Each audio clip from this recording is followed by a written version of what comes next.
Yes, my name is Cyrus Steele. I actually do stand-up comedy for a living. Yeah.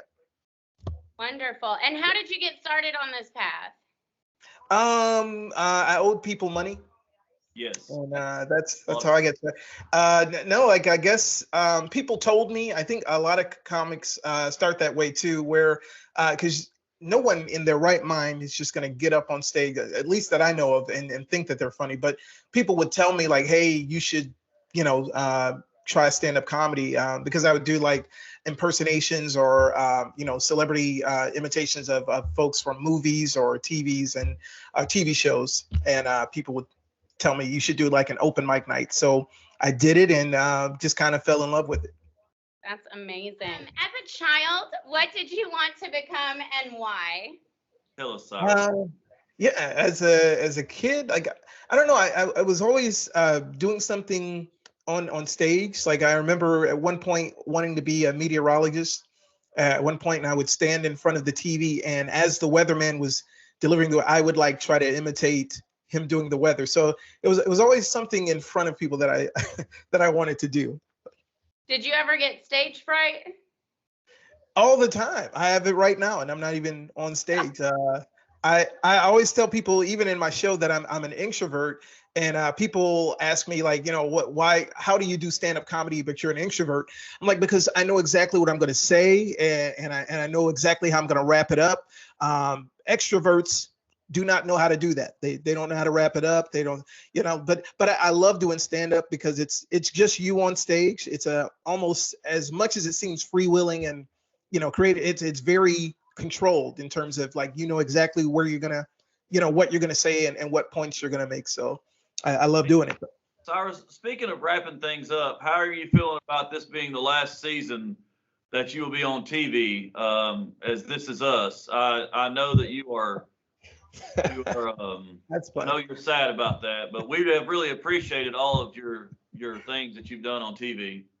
Yeah, yeah, it's funny you mention that because the way that actually came about is I was doing a church show and somebody posted as part of the episode that he looks like Randall from This Is Us, and I was like, do I? And then more and more people were like, yeah, you do kind of favor, but I because I get the glasses and because he cries on every episode. I was just like, I don't know how this guy keeps winning awards and Emmys and stuff like, but it's just like Beth, and he's got like the tears and everything. I don't know. But but yeah, it's very tough this year. We're wrapping up the season, and I'm gonna say start thank you. Me and my wife, we really appreciate you, Cyrus. Thank you.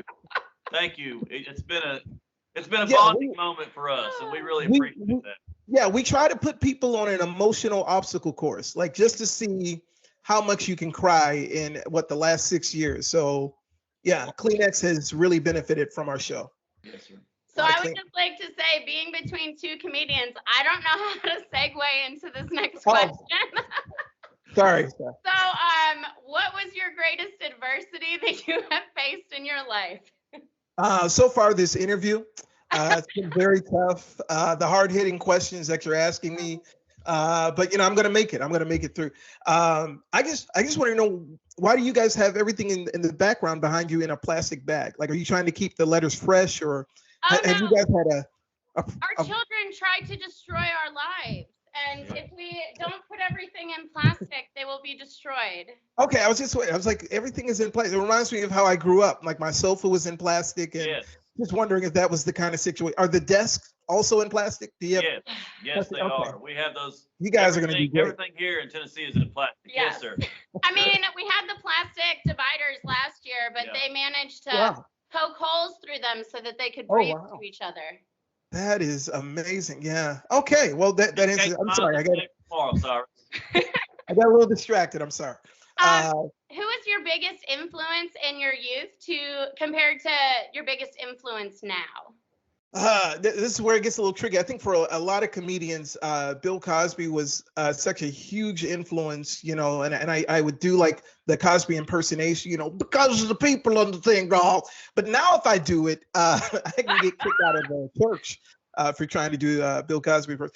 But it was like I'm wearing a suit now. Like he wore the suit. He was very family friendly, and we when I grew up, we could only watch obviously stuff that was family friendly. So I just kind of was inspired by him. And then obviously now that he's gone from America's Favorite Dad to the creepy uncle at the barbecue, I've had to look at other characters or other people that inspire me, like Michael Jr.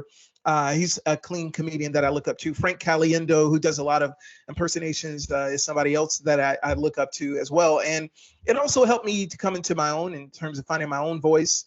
Because like I said, when I first started, I was like, oh, I want to be just like, this person. But it's a great lesson in just making sure that you're true to who you are and being yourself. Absolutely. Can you do another impersonation for us?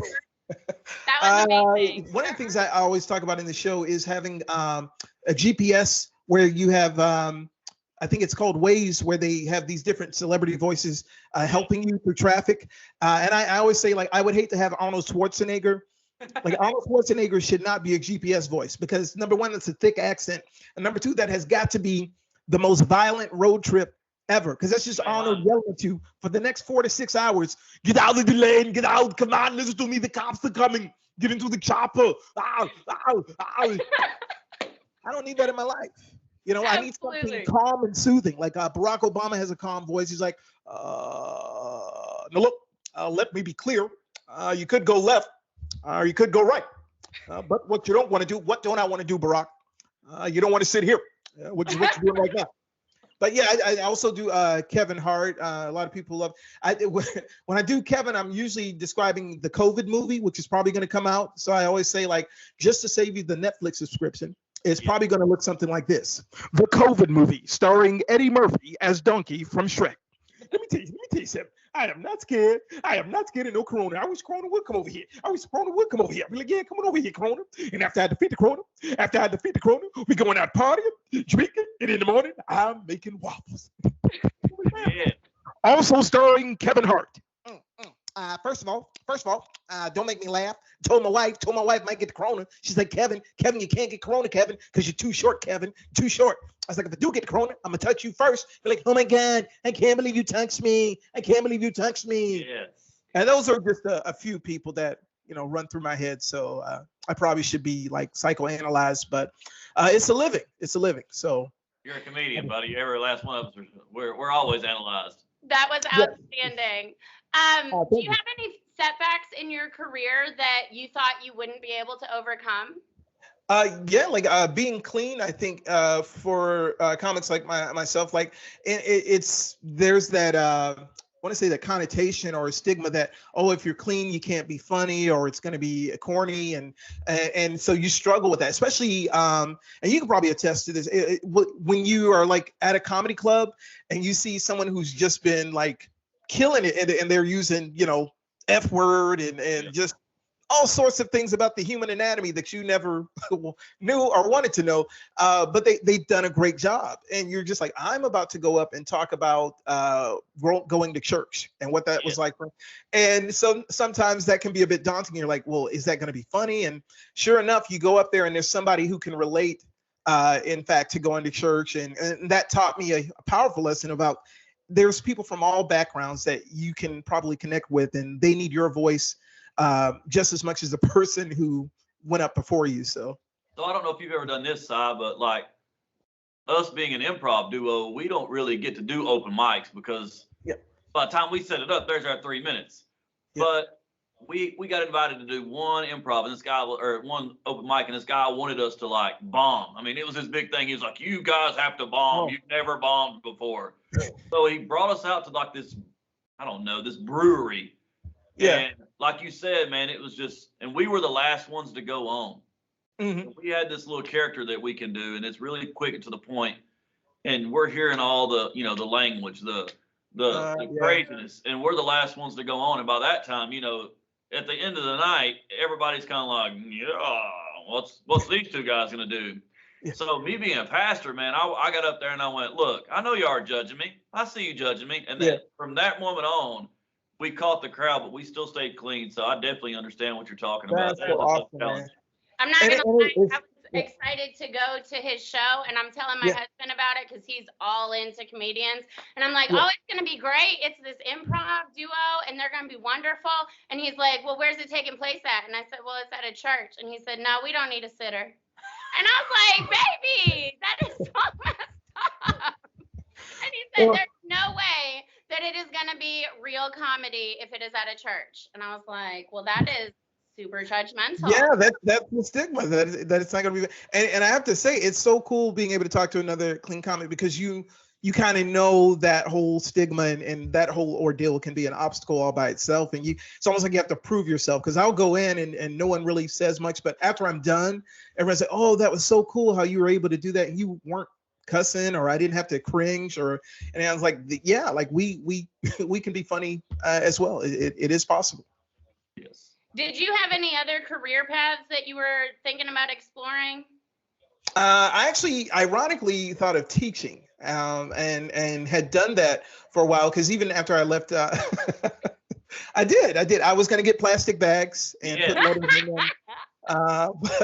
But yeah, because like I said, I always knew I wanted to just be in front of folks, and maybe like, because even with my comedy, I try to teach in terms of like, in my first special, it had a lot to do with race. I even do Dr. King at the end of my show. I try to include that, especially during Black History Month.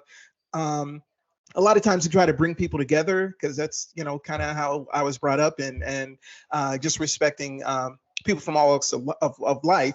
And now with my second one, I'm trying to get into teaching the generation gap, where there's a lot of things that I grew up with, and the kids or the generation today, things that they have that we didn't have. So, that's something that I try to do, is still teach in a way, but with a lot of humor behind it. So. Just like last night's halftime show compared to Prince. You tell me which was better. I mean, come on, Eddie. Tell me which one was better. Yeah, that's from doing all the voices. It's funny because I do like Chris Rock, and that'll just take it. Like you have to balance, the ones that you do. But it sounds, first world problems. But it's like I have to drink my tea after this. I'll be drinking some tea. You gotta do the hands. Yeah, Rip Daddy. Yeah, it's a whole thing.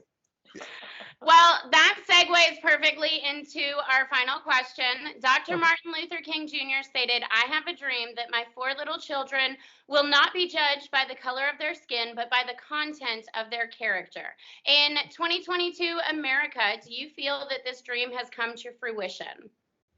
Yeah, I think in a lot of ways there's been a lot of progress in that regard, from his dream to where we are now. As I look in, even within my own field, and you see comedians from all walks of life, and you're able to collaborate and work together with people from different backgrounds.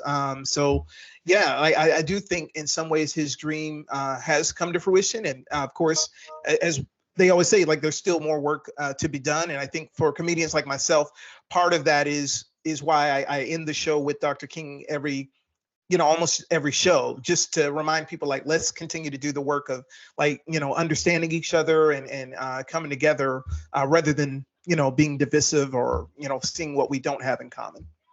Absolutely. And with that, do you have any advice for any young people who might be looking to get into comedy? Yes. Good. That's some of the best advice. Hey, listen, you are a man of many words, and I really appreciate that. Yes. Yeah. Well, in improv, you have to say yes. You have to, you have to go with everything. You do. Yeah, but no, like I would say, it was what I was told, and I didn't understand it when I first started, but being yourself, whatever it is that makes you funny, don't let that go. You're probably onto something more than you know, and to find out what's unique. Like I remember trying to be like every other comic, and then literally finding out, with the voices that I was able to do, and how to maybe send a message with the gift that I have. And I think if you can do that, I think you'll be a successful performer. And I would say what you just said, you were teaching again. So I can see the teacher there. Thank Because you. that can be applied to all walks of life, not just comedy. Yes, So. exactly. A bit too. I don't know about for you, but I think one of the biggest things about being a comedian is being humble enough to learn from other people. Yeah, yeah, yeah. It's amazing what you see behind the scenes because people just see like, the comedy or whatever. But yeah, you do see some folks that they're I would say very prideful in terms of like, you can't really give them any insight, but I'm always that person's like, hey, like, let me know what you thought about this or if it was effective. And I'll try to, I had somebody tell me the other day, something with one of the bits, they were like, the audience is going to be like this. Do you mind switching it up? And I'm like, of course. I want to always be, if this is the gift that God has given me, I want it to be delivered wherever he allows. So I don't want to turn off any wisdom or any insight that might make me better or more effective. Yeah. Well, as we're closing everything out, do you have any upcoming shows that we could go and see you perform? Or we could open for, This weekend I'll be in Alpharetta, Georgia. And I don't know, where are you guys? You guys are up north, right? We're in Knoxville, Knox Tennessee. Vegas, baby. Knoxville? Yeah. Yeah. Oh, okay. I thought you said Las Vegas. I was like, well, she's saying Knox Knoxville. Vegas. Knox Vegas. Okay, yeah. They're very similar. The redneck Vegas. I love visiting Knoxville. Like, I went to see Elvis's. Is that in Knoxville? I think that's Memphis. Okay, yeah, I love Knoxville. Same thing though. Like, I love thing. Knoxville. I love It's all the Elvis. same thing. I was like, well, there's impersonators that we just opened for last weekend in Pigeon Forge. Oh wow! Like Yeah. I'm impressed by those. When I was younger, I didn't see it, but like when you see someone who's actually performing as Elvis and what it does to the audience, like they lose themselves. So it's definitely a talent I don't have. Although people tell me I look like Elvis, but I'm like, okay. You do. Absolutely. That and Sterling K. Brown, people say all the time. but yeah, I've got some shows that I'm going to be posting today actually, and it's just a crazy life that I'm excited to be able to travel and do comedy. So Good. I'll be making sure that I message you and say, Cyrus, we would love to open for you since you're so rich and famous. Oh wow. Well, one of those things is not true, but I will say Rich, I would be the happy. famous or the rich part? No, the part about you guys opening, like I think that's the only true statement that you just said. That is Thank true. you so Like, much. And now Mr. Marie is no longer a teacher. Yeah. Yeah. No, I got to do it for the insurance. For the insurance. There you go. There you go. I have blessed assurance. Yes. That's what I use. Yeah. Thank you, Jesus. Well, thank you so much for doing this interview with us today. We Oh, thank really you. appreciate it. Appreciate your time.